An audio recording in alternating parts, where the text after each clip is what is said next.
नमस्कार दोस्तों, मैं हूँ रागिनी। मैं आपका नया होस्ट एंड दोस्त। तो अभी तो फ़िलहाल हम बात कर रहे हैं अफ़गानिस्तान और भारत के रिलेशनशिप के लिए को लेकर। तो अभी हम लोग जिस बारे में बात करेंगे, प्रीवियसली मैंने दोनों वीडियो ड्रॉप किया है। एकदम एंशियंट टाइम से लेके शुरू करके अफ़गानिस्तान का क्या हाल था नहीं था, ब्रिटिश के साथ अफ़गानिस्तान का क्या रिश्ता था, रशिया के साथ क्या रिश्ता था। अभी हम बात करेंगे कि प्रेजेंट टाइम में भारत के साथ इसका रिश्ता, इन दोनों का रिश्ता कैसा है। तो हम शुरू करते हैं। तो पहले जो सवाल दिल में आएगा वो है what is the historical background of Indo Afghan relations. So historical background अगर बोला जाए तो इंडस वैली सिविलाइजेशन से शुरू करके अभी तक टिल नाउ अफ़गानिस्तान के साथ इंडिया का एक अच्छा रिश्ता है। और 2005 साल में इंडिया इंडिया ही मतलब भारत ही प्रपोज किया था अफ़गानिस्तान का नाम सर्क मतलब अब सबको पता है, south Asian association of regional cooperation. इसमें अफ़गानिस्तान का नाम देने का प्रपोज किया था, इंडिया ने ही किया था।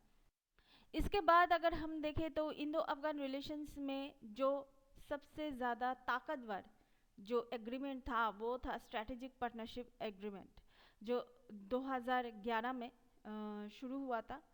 तो ये जो एग्रीमेंट था वो बहुत ही ताकतवर था। स्ट्रैटेजिक पार्टनरशिप एग्रीमेंट मतलब यहाँ पे कुछ कुछ चीज़ आता है, जैसे regional balance of power. Regional balance of power मतलब अफ़गानिस्तान इंडिया को एज रीजनल लीडर सोच के और द ए ग्रेट पावर सोच के उसके साथ जो टाई अप किया था। वो क्यों किया था? क्योंकि आपको पता ही है पाकिस्तान और चाइना है अफ़गानिस्तान के पास। तो उसी के हिसाब से जो पाकिस्तान ने चाइना के साथ उन लोगों का एक रिश्ता है, ये सभी को पता है। और अफ़गानिस्तान ने ही भी चाहा कि उसके साथ भी कोई ताकतवर, उससे ज़्यादा जो ताकतवर देश है उसके साथ उसका एक रिश्ता बन जाए।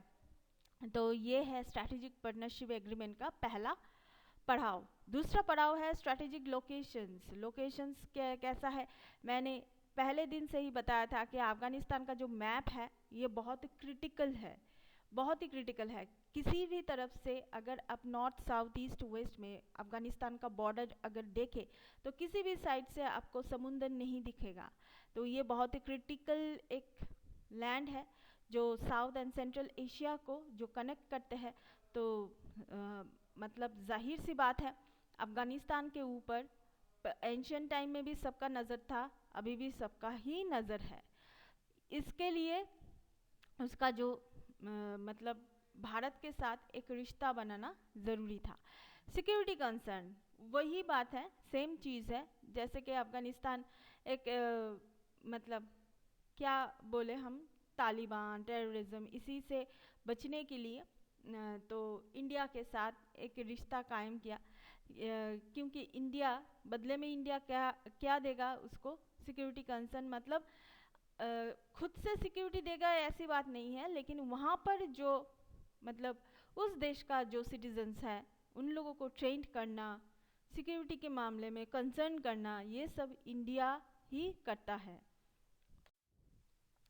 एनर्जी एंड रिसोर्सेस जो है अफ़गानिस्तान का, जो ऑयल, नेचुरल गैस, मिनरल्स, तो ये सब चीज़ मतलब मतलब इंडिया के बदौलत ये सब चीज़ का जो यूज़ होता है वो इंडिया के बदौलत और भी ज़्यादा बढ़ गया है। कल्चरली टाइज ये तो होगा ही, एक देश के साथ दूसरा देश का ये कल्चरल टाइज जो होता है ना, ये सभी देशों में ये सब होता है, ये कॉमन है। कल्चरल टाइज जो है ये बहुत ही कॉमन है। पीपल टू पीपल टाइज मतलब उस देश के जो बाशिंदे हैं उनके साथ हमारे देश का जो बाशिंदा है उन दोनों के बीच में एक टाइज होता ही है। उसके बाद रीजनल कोऑपरेशन मतलब ये जो रीजनल साइड है साउथ ईस्ट नहीं, साउथ एशिया का जो रीजनल साइड है वहाँ पर अफ़गानिस्तान का मेन मुद्दा क्या होता है? हमेशा किसी भी देश में आप लोग ही सोचिए, किसी भी देश में मेन मुद्दा क्या होता है? Peace, stability and development. तो ये तीनों जो मेन मुद्दा है वो रीजनल कोऑपरेशन के अंतर्गत आता है। इसके बाद आता है connectivity. The most important role Afghanistan, that is the India's gateway of the central Asia. Bharat भी तो अफगानिस्तान को यूज़ करता है एक सेंट्रल एशिया में जाने के लिए, एक गेटवे है। ये मैंने पहले ही वीडियो में बता दिया था, इसीलिए मैंने बार बार पहले वीडियो में अफगानिस्तान का जो मैप है वो चीज़ आप लोगों को दिखाया था। इसके बाद जब तालिबान शासन जब अफगानिस्तान से रिमूव हो गए, उसके बाद भारत ने क्या किया, क्या कंट्रीब्यूशन था भारत का? भारत ने $3 मिलियन अफगानिस्तान के डेवलपमेंट के ऊपर उन्होंने खर्चा किया। इसके बाद भी आप लोगों को शायद पता होगा, जो कबीर खान ने जो मूवी बनाए थे, जॉन अब्राहम अरशद वारसी को लेके अफगानिस्तान में काबुल एक्सप्रेस में एक सीन था, एक टूटा हुआ बिल्डिंग, बहुत बड़ा बिल्डिंग था, टूटा हुआ बिल्डिंग में अरशद वारसी का कैरेक्टर और जॉन का कैरेक्टर जो था वो लोग रेस्ट कर रहे थे या फिर थोड़ी देर तक ब्रेक ले रहे थे। वो जो बिल्डिंग है वो है अफगानिस्तान का पार्लियामेंट बिल्डिंग, वो टूटा हुआ बिल्डिंग जहाँ पर शूट हुआ था। वो बिल्डिंग भारत ने रेनोवेट किया। दलाराम जो हाईवे है उसको रेनोवेट किया है।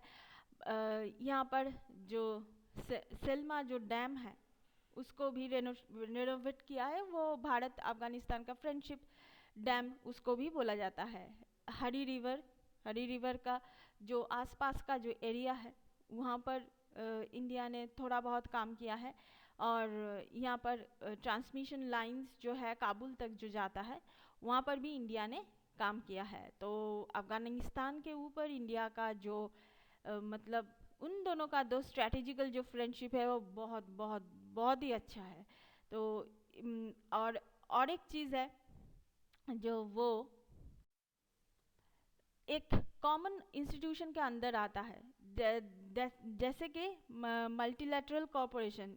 यहाँ पर देखिए एकदम लास्ट पॉइंट में इसको मैं पहले डिस्कस कर रही हूँ क्योंकि रीज़न है। जैसे कि बोथ कंट्रीज अगर सेम ऑर्गेनाइजेशन के अंदर अगर आ जाते हैं तो उन दोनों में रिश्ता अच्छा कायम हो जाता है। तो यहाँ पर क्यों रिश्ता कायम हो जाता है उसका जो रीज़न है वो ऊपर है। जैसे कि डिफेंस कॉरपोरेशन मिल जाता है, जैसे कि Mi-25 अटैक हेलीकॉप्टर्स जो है अफगानिस्तान में 2015-16 में वो मतलब रशिया में जो हेलीकॉप्टर है इंडिया ने उसको डिलीवर किया। पीपल टू पीपल टाइज वो तो मैंने कहा ही है। तो ये सब जैसे कि अफगानिस्तान का जो स्टूडेंट है वो इंडिया में स्कॉलरशिप में पढ़ने आते हैं, तो ये सब चीज़ होता है। मिलिट्री ट्रेनिंग जो होता है सिंस 2011 से 700 अफगान्स जो है वो इंडिया के अंदर वो जो नेशनल डिफेंस एकेडमी जो है इंडिया मिलिट्री एकेडमी के अंदर वो लोग ट्रेनिंग, स्पेशल ट्रेनिंग वो लोग लेते हैं। तो ये चीज़ है, ये सब सुविधाएं है। तो यही है इंटरनेशनल रिलेशनशिप, यही है एक देश के साथ दूसरा देश का एक रिश्ता, एक अच्छा खासा रिश्ता बन जाता है। तो ये चैप्टर तो ख़त्म हो गया और अभी कल से शुरू होगा बांग्लादेश और भारत का जो इंटरनेशनल रिलेशनशिप है वो कल से शुरू हो जाएगा। So guys, thank you so much. That's all. Please keep watching and please subscribe my channel. Till then, goodbye.